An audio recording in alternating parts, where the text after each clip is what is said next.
Welcome to the recap of Mashle, Magic and Muscles.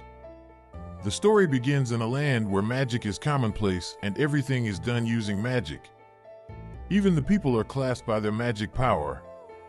But somewhere in the forest, there's a boy doing some insane and intense training regimen that freaks out even the wildlife around him.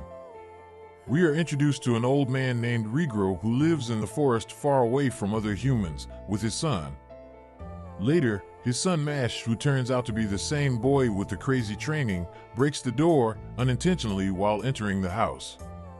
Regro, of course, freaks out because he's trying to manage his stress levels.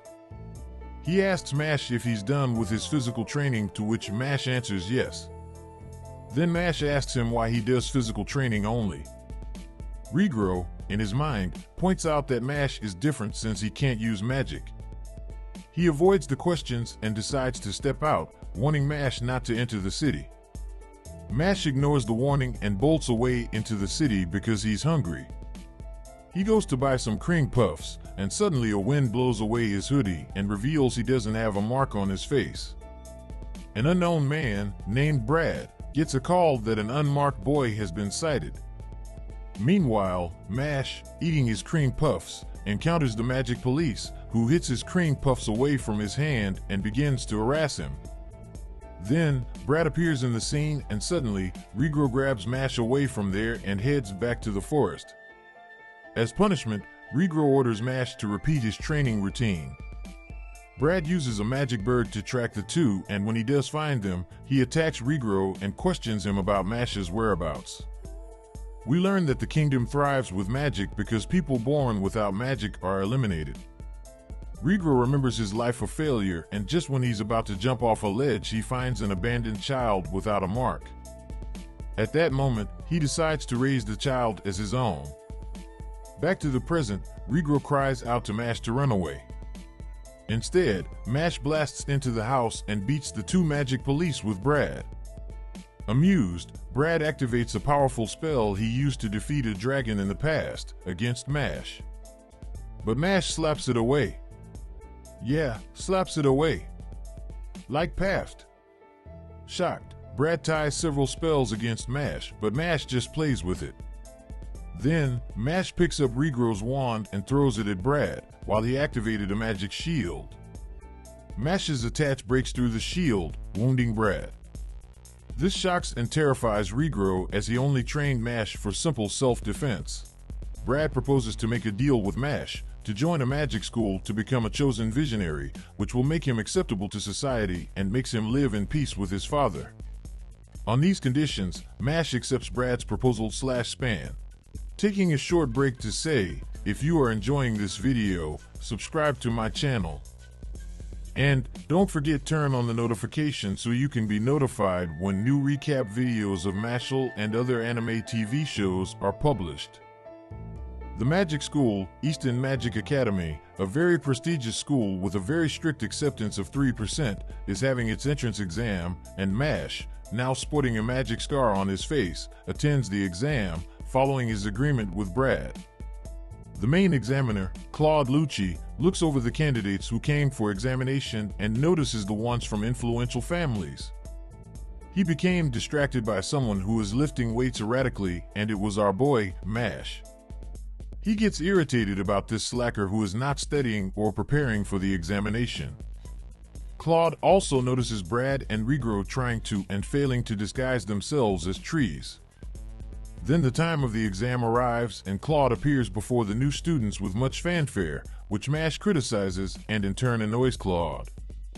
Again, he prepares with exam seating arrangement with magic, and again Mashle says it would have been better to arrange an exam hall before the time. Now, Claude is mad and is determined to fail Mashle. The exam starts and it involves a magic spell that makes the questions on the test paper swirl. Only by removing the spell can a candidate complete the exam. But this was no match for Mashle as he uses brute force to force the spell into arranging the questions clearly.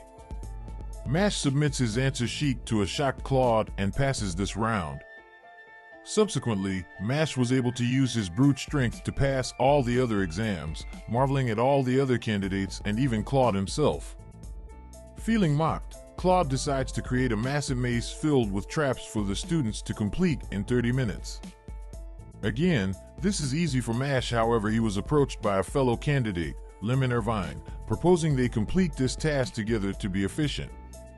However, she encounters numerous traps, and each time, she begs Mash to help her, but he looks uninterested. Then Mash decides to help someone else in danger, and Lemon traps him with a magic spell, believing he is not strong enough to break free.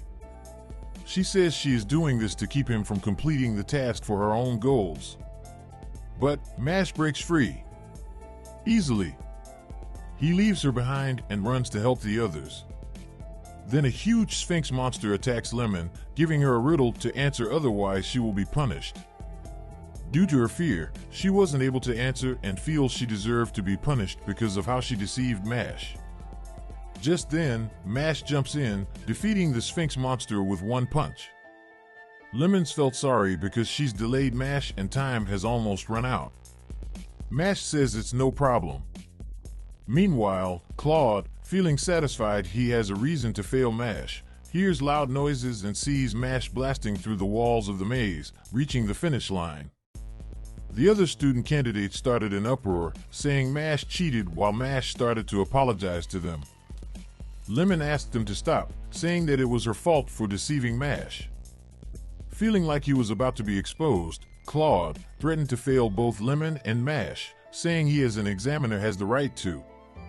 He activates a spell to attack Lemon, but was cancelled by Mash breaking Claude's wand.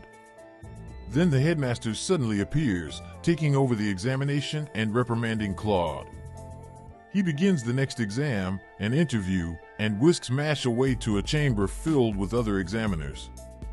The headmaster asks Mash why he wants to join the academy, to which Mash responds that he wants to leave peacefully with his family. He questions Mash further, asking him why he risked his chance of passing the maze exam to help Lemon. He wanted to know if Mash would fight back if it was an enemy he knows is stronger than him. Then he proceeds to test Mash by activating a soul spell that affects the loved ones of the victim, in this case, Mash's father, Regro. Outside, Regro collapses due to the spell. Back in the chamber, Mash tries to punch the spell, but it wounded him. Then, he uses his hands to hold up the spell pin, making it a battle of endurance between the headmaster's magic stamina and his strength. The headmaster marveled at Mash's courage and decided to give up, accepting Mash into the academy. Outside again, Regro wakes up as the spell had been lifted. Mash resumes his classes, and as usual, he is clueless while frustrating his teacher. His classmate, Finn, takes note of Mash to avoid him as much as possible. Later, Finn is looking for his dorm room, hoping not to be paired with Mash. He finds his room without a door, then Mash appears holding the door. Finn, looking disappointed, introduced himself. Mash responds, saying his name as well as his muscles. Of course, this freaks out Finn. Then Mash asks how one can become a divine visionary. Finn explains this happens when a student receives enough good points for accomplishing various school activities and doing well in school to avoid being expelled, overwhelming Mash. They both wish each other well and Mash hands Finn some cream puff, ending this episode. Please like and subscribe if you enjoy these videos and want more. Feedback is welcome, so share your comments and stay tuned for upcoming videos.